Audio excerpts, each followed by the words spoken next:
Victoria.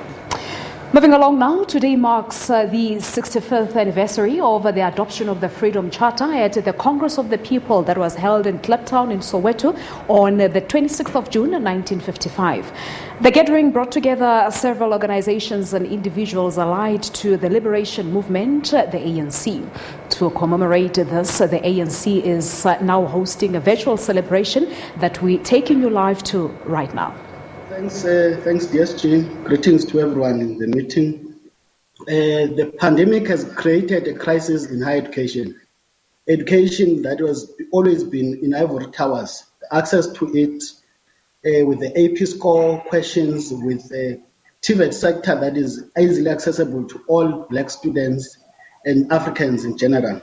But the very same TVET sector that we note as centers of learning, of people's centers of skills development and learning, are very much disadvantaged because they are reduced to mini universities in that they lack infrastructure development.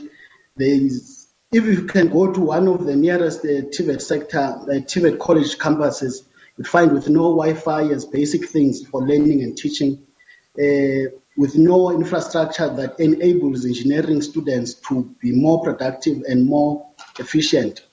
But the pandemic has also brought in a new concept of e-learning, the concept or a way that is very much exclusionary, and that if you are from the historically known Bantu stands with a lot of connectivity questions, you would not be able to access teaching and learning materials, in that you would be suffering first on questions of connectivity. Imagine someone from Tsanin, Matatiel, Velcom in some parts or in other parts of the country, that would also suffer on connectivity. But if you have connectivity, you will suffer with data and laptops, because you need data to access your videos that are posted and submit learning material assignments and tests. So these were saying they are shutting down the doors of learning and culture and are presenting a new challenge in higher education and post-schooling sector. I hope that I've not exhausted my 3 minutes, but also one thing that has been presented is inequality in the post-schooling sector, in that the historically disadvantaged institutions are left behind. They can't even provide their students with laptops and data, while the historically advantaged and predominantly white institutions are thriving. They give their students laptops, data, and so on. So these are challenges that continue to confront this question of access and success to post-schooling and training sector. And in our view as South African Student Congress, the doors of learning are being shut by day, and our movement is watching on the sidelines. Thanks, DSG. Thank you very much to both Comrade Fascia and Comrade Iviwe. You've raised issues that certainly require deeper discussion and not just discussion, but action. And that's what you are talking about in particular, both of you. Same theme, different issues. We will now move to Comrade Tebogo Pedu from Gauteng province, and he's going to lead us on There Shall Be Houses, Security and Comfort. Comrade Tebogo.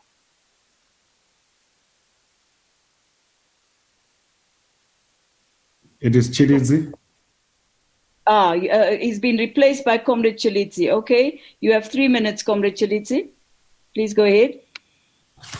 Thank you very much, DSG. I think the first point, we need to understand that these clauses or these pillars are integrated and interdependent. And of course, with respect to these Freedom Charter pillars, they arises from since 1943, and that campaign has been taken forward through 1952, 1954, 55, and ANC has put the organization at the center in the hands of the people. With respect to this particular pillar, we need to indicate that since for the past 26 years ago, the ANC government had been building houses, but what we are concerned about going forward is the quality of houses. We know that the indication, right, the current outbreak has fundamentally really disrupted the development of new projects of houses because it brought unprecedented consequences, which we have seen since before, preceded by the Spanish flu 200 years ago. So in this context, DSG or moderator, housing, unused housing space shall be made available for the people. We find greatest appreciation for this pillar through the current land reform in Parliament. And of course, rent and prices shall be lowered. The intervention for government to make social housing seeks to respond to this particular pillar. Slums shall be demolished and new suburbs will be built, and where all transport, road lighting, and playing fields and creches and social centers. In this context, we still experience what we call apartheid spatial planning systems, which seeks to undermine the development, integrated development, where the housing, as we speak, or RDP housing and social houses, are still being built at outward skirts, which does not away from the areas of employment, which undermined the integration and the racial integrations of our society. And other critical issues that we have observed is that we still have huge informal settlement, and I think applications of new technology, alternative building technology, can only help the ANC going forward to make sure that indeed we are able to build faster. Otherwise, we are still remaining to have a lot of land occupations, illegal occupation by the forces supposed to change. And I think other key issues that we see that the development of human settlement or is not be seen as only houses, but integrated for roads, lighting, fields, other infrastructures that are able to be found, such as crashes and so on. In that context, DSG, we believe that we can make strive in this context. Lastly, under this pillar, it also says that they will need to be able to have access to health care for our people, or free medical care and hospitalization. So the intervention of the National Health Insurance. I'm sorry, comrade, your time is up. Thank you very much. Comrades, the 10th and last clause of the Freedom Charter is there shall be peace and friendship. And last night we focused on this clause as we concluded our solidarity event with the people of Palestine, who face the most oppressive regime in the world. Can you please all still remain mute? We now have a very distinguished panel of respondents who each have 3 minutes only, who will talk about what the Freedom Charter means to them in the light of what was said by the provincial delegations. I'm going to start with Maulana Baam, if he is with us. Maulana?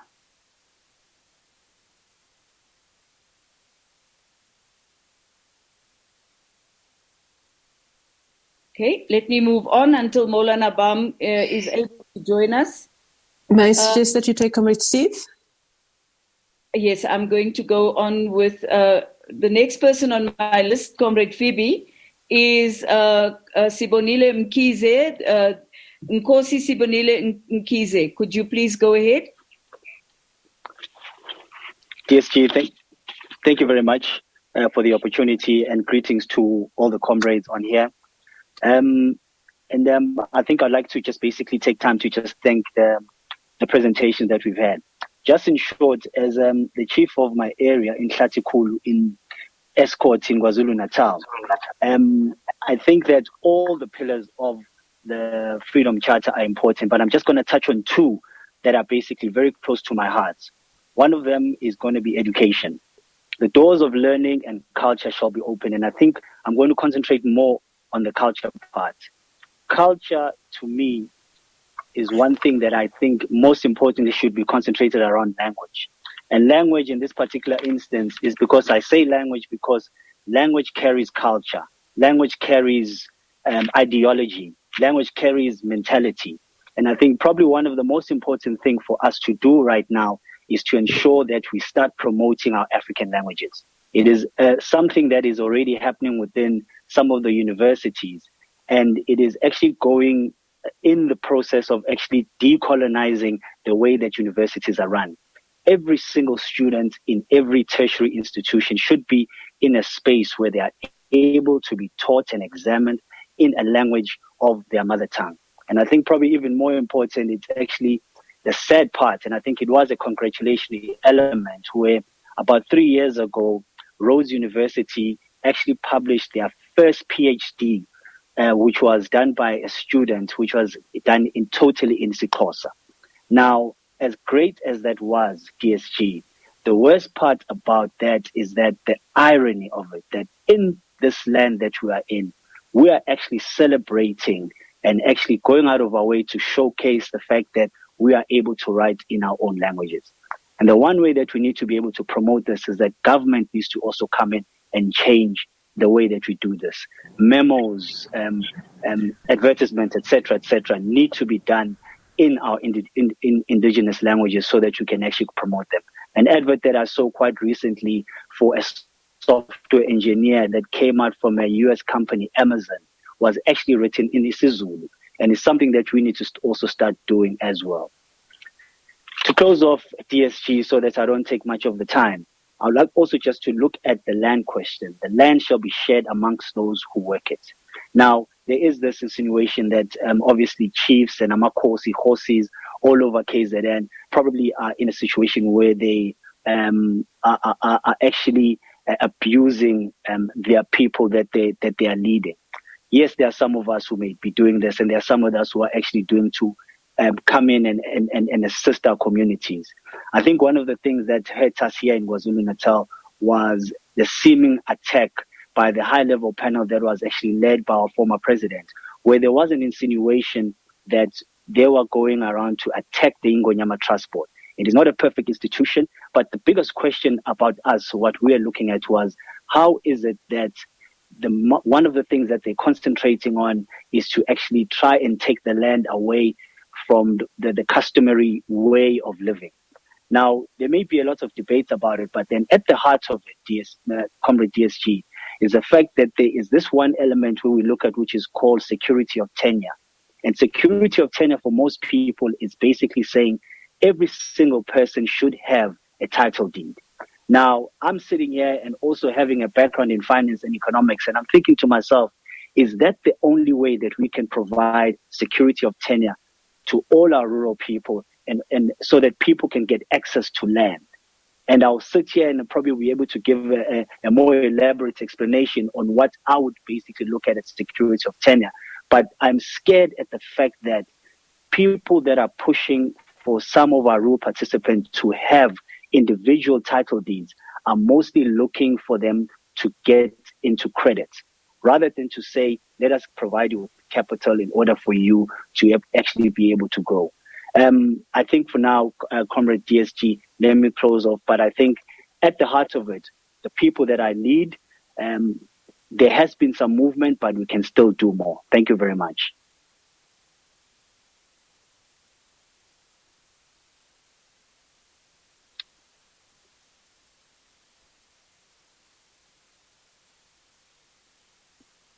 Unmute DSG. Thank you very much, Nkosi Mkize. I'd like now to call on Zuleika Patel, a young student activist against racism. Zuleika? No. Okay, I think we haven't got Zuleika yet. I then will move on to... Comrade, I'm here. Oh, all right. Thank you. Please go ahead. Okay. Thank you so much for this platform. First and foremost, I'd like to send my greetings to the President of the Republic. I hope that you are well and you are healthy in such trying times. And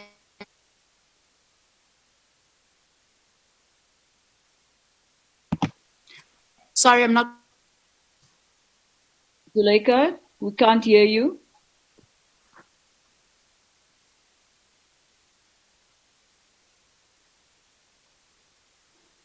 Okay. Zuleika, will you keep trying to come? You muted yourself. Can you unmute?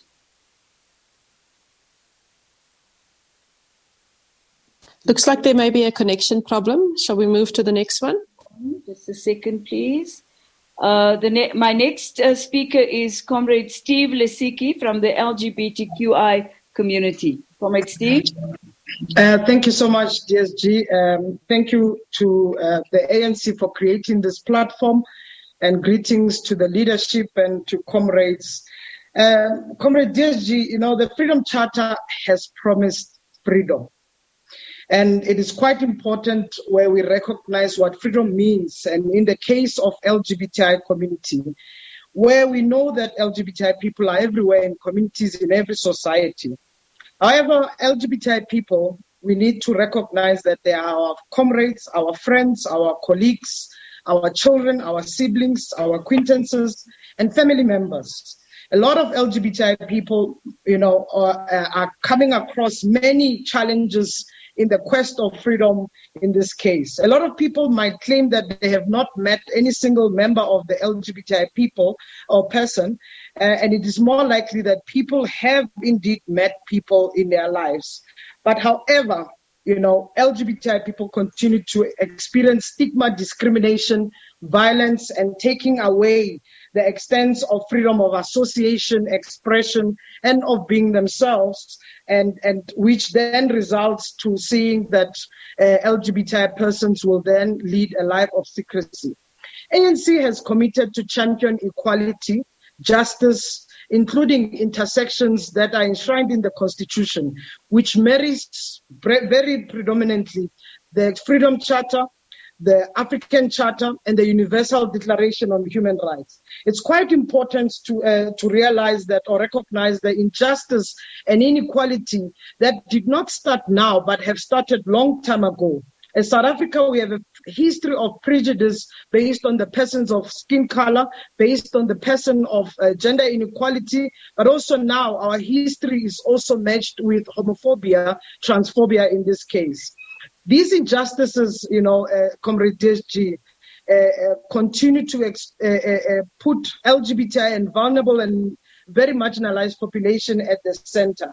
This event is taking place during the Youth Month, where we know revolutions is maintained by young generation. Adding to this is the Pride Month that we recognize this most important event, where we recognize the lived reality of many LGBTI people who continue to be bullied, forced out of school, and rejected by families.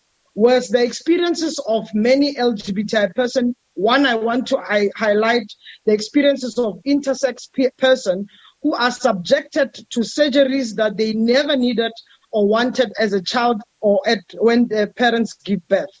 These injustices continue to adulthood when LGBTI people are faced with discrimination, violence when looking for homes, shelter, or even walking down the road, when looking for job opportunities at workplace or even within the families. We know that South Africa is amongst many countries that is celebrated across the world, one with its constitution, but also one with the great leadership of the African National Congress. But what is important, South Africa has to voice out some of the challenges across the world. 68 countries still criminalize same-sex relation. And amongst 68 countries, 31 are in Africa. And we are joining to celebrate Gabon, where 2 days ago it has decriminalized homosexual act. Many of our government in Africa continue to abuse power and fails to protect its citizens. And it's quite important to recognize that abuse of power and failing to protect citizens based on the fact that there's what we call state-sponsored homophobia. South Africa, we are quite fortunate because we are safeguarded by the Bill of Rights, and that enshrines the very same freedom that we are talking about. We really have to recognize what is happening amongst us. But what is quite important, DSG, ANC should not gamble with its own obligation and commitment it has put in place, where people have fought to ensure this very same freedom, and ANC need to make sure that we do not run a risk of potential reversing of this very same gains of creating a just society.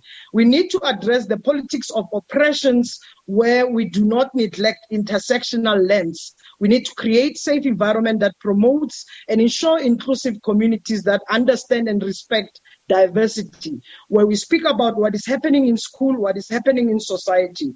We do not really have to ignore the fact that LGBTI persons are only spoken about when we speak about violence. It is not acceptable that this gamble, when it comes to socio-economic level, LGBTI excluded, when it comes to political level, LGBTI excluded.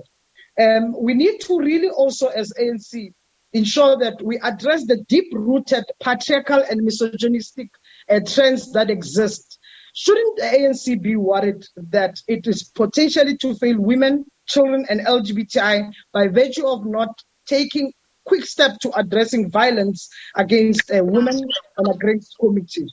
Just to wrap up, DSG, I think it's quite important that ANC should take a very sharp point of creating a non-tolerable homophobic and transphobic elements within the ANC. Thank you. Comrade Steve, thank you very much. I'd like now to call upon Comrade Vuyokazi Zingu, who represents the people with disabilities. Ma. Hello.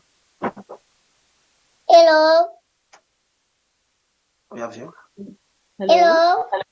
Okay, I think we can continue. Igama lami nguVuyokazi Nguqu.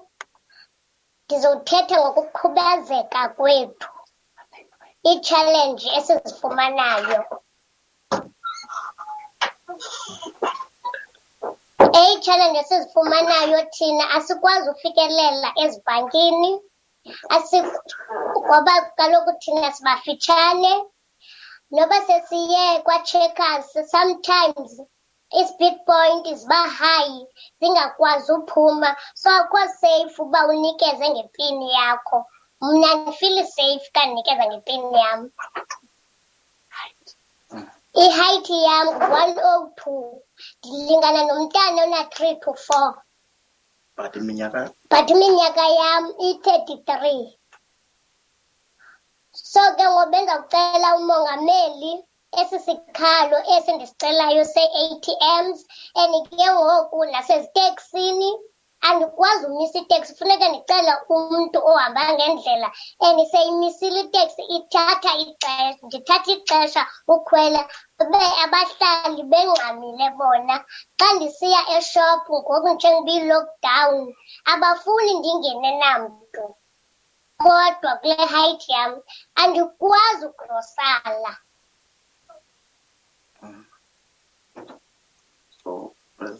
So bendicela upresident asive isikhalo sam umramaram. Thank you very much. Thank you very much. Vuyokazi, thank you very much for bringing to the fore the physical impediments that prevent you from actually living your life to the fullest. I think that's very important and very profound. Comrades, I would like now to call upon Comrade Khalid Sayed from the Youth League in the Western Cape. Khalid? Thank you very much, Comrade DSG, and my greetings to the leadership. Comrades, at a time when young people across the globe and here in South Africa are at the forefront of fighting racism and COVID-19, we reflect as young people on the only clause in the Freedom Charter that explicitly mentions the name youth. And that is the clause to do with education.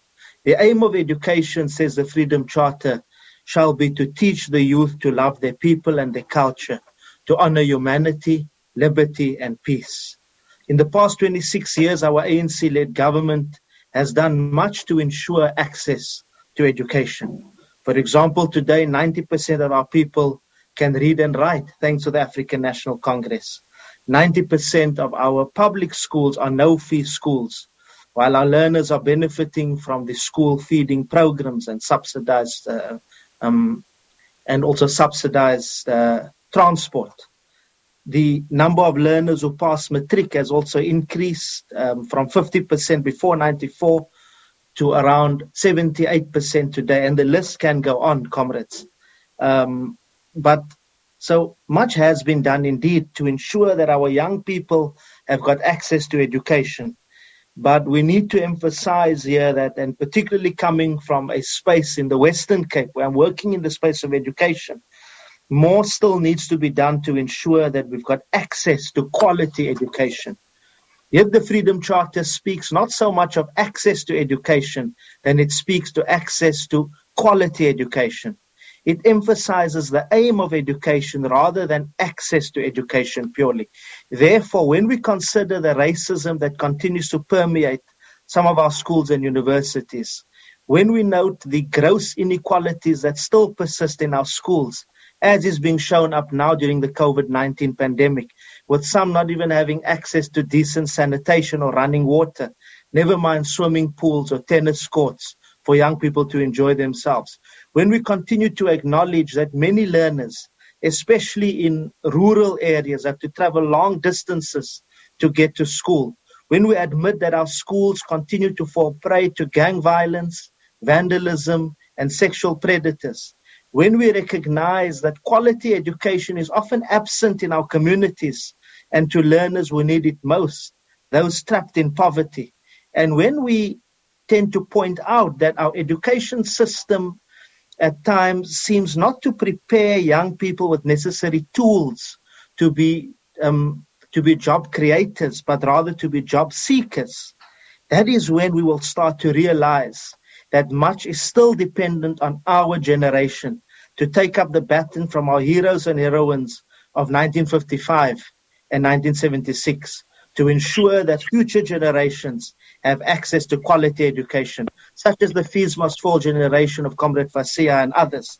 We must ensure, comrades, that our curricula at both schools and universities inculcate in our young people a spirit of love to be black.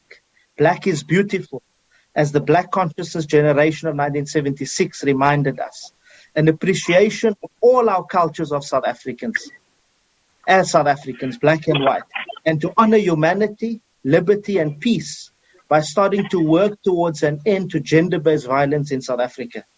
And my message to fellow young people who are watching and listening is that these are our challenges and the historical duty of our generation.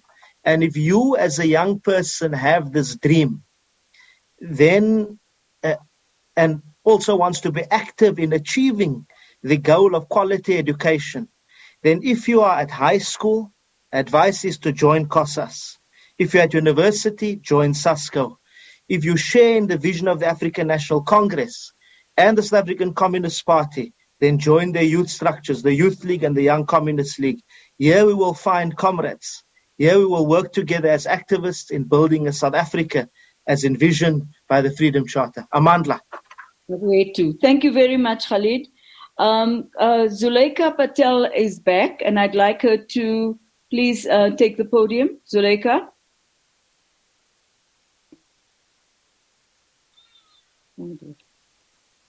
Okay.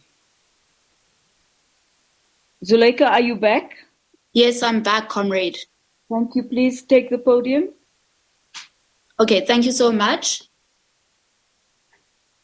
Okay, so what I'd like to say regarding the point of education is that the doors of learning and culture shall be open, but the reality of that is that the doors of learning and culture are shut in the Black child's face by institutionalized and systemic racism. And we see that through the fact that its systemic racism runs as deep as the fact that rural schools and township schools, which were schools previously set aside for Black children, continue to be heavily under-resourced and marginalized and excluded from any and all conversations. And the untold stories of the Black child in schools where textbooks don't arrive on time are silenced. And the stories of children who gain access into going to elite schools, former Model C schools, former white-only schools, our culture is shut. The door of culture for us in those schools is shut in our faces by institutionalized racism. Because in 2016, we protested and led a revolution whereby we wanted to bring to the forefront the issues of the Black child in Model C schools, whereby our culture is, the doors of culture are shut in our face, whereby we have no access to learning our African mother tongues, and further discriminatory hair policies which work against our hair, as well as further the fact that many of their code of conduct seek to exclude the Black child and seek to work against the Black child. And now what I want to propose is that we form a schools charter, not necessarily as a solution, but as a tool to propel us in the right direction in restructuring the schooling system and dismantling all colonized traditions to ensure that the doors of learning are opened to the Black child and the doors of culture are open to the Black child in heavily white spaces. Zuleika, and you've made quite an important proposal. I hope we can take it forward. I'd like now to call upon Dr. Khumalo, football legend, to make his remarks. And it's his birthday today. Oh, happy birthday, Dr. Khumalo. Happy birthday to you. Hey.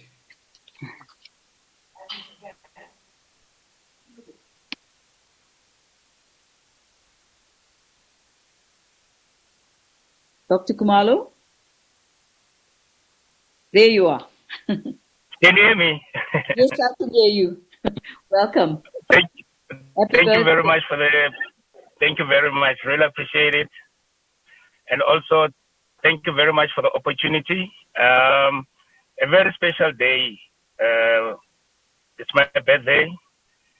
And also, the adoption of the Freedom Charter was on this day. So that means special things happen on this day. And I just want to take this opportunity to acknowledge the President, Cyril Ramaphosa, and the Chair, and all the speakers and the protocol observed. Personally, I just want to thank the ANC for job well done in terms of giving us the opportunity in sports, all sporting codes in South Africa. Through the adoption of Freedom Charter, we managed to have a constitution in South Africa.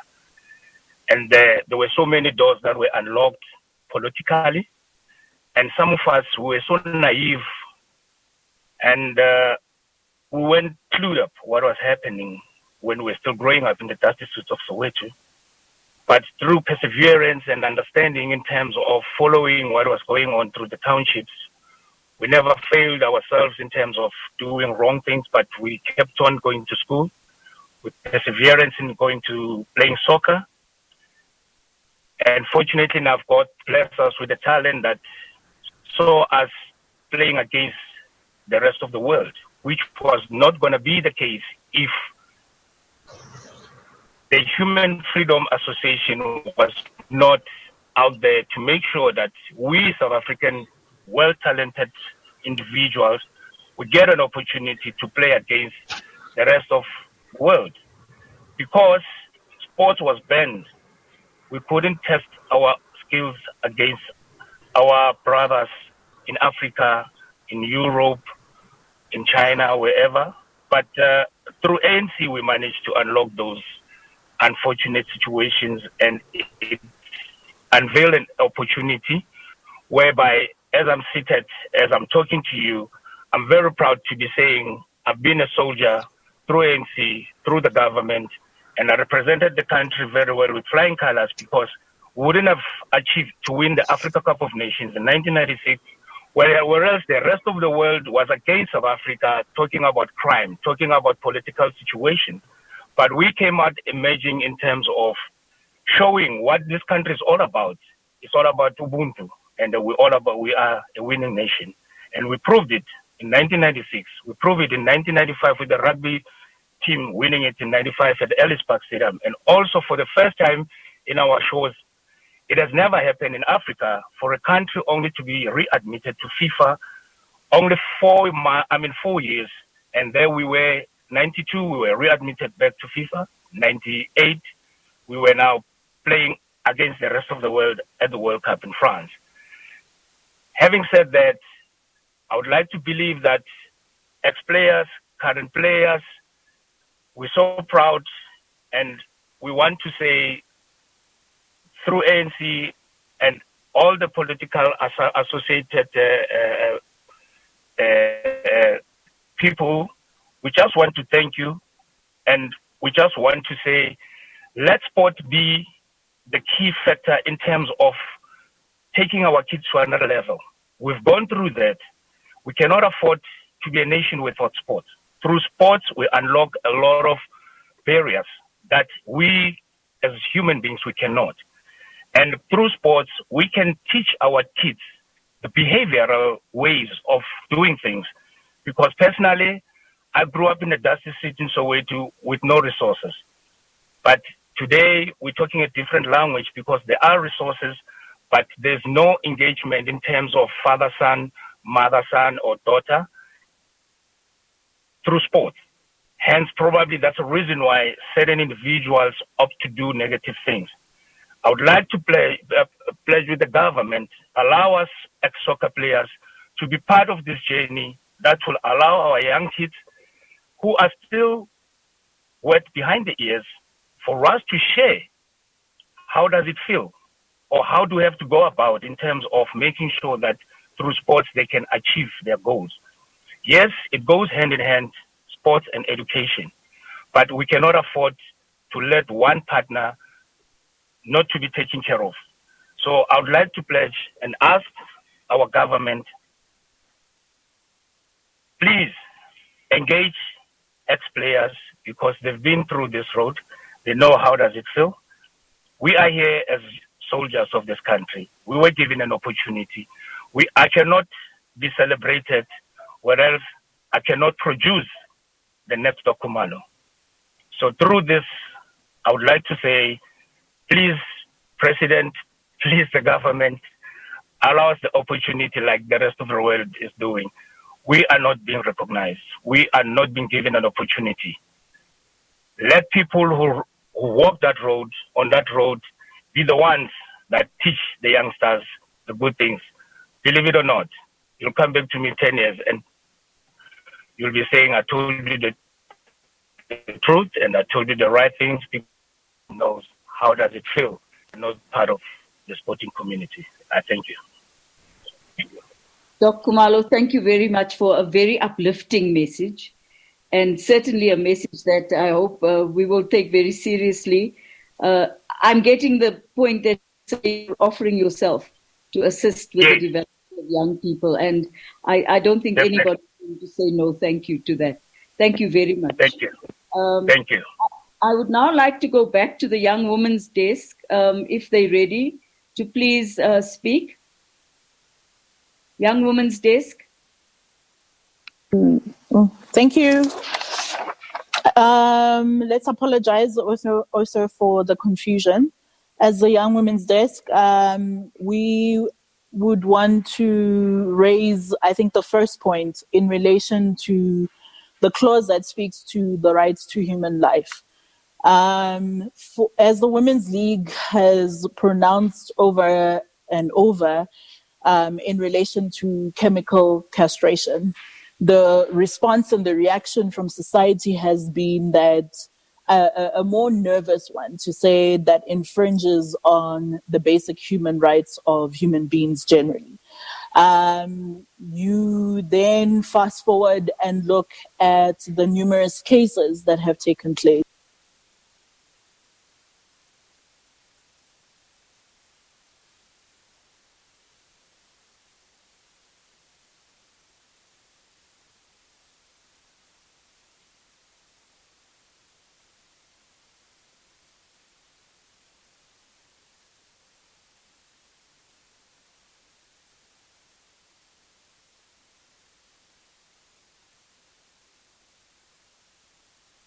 where young women's life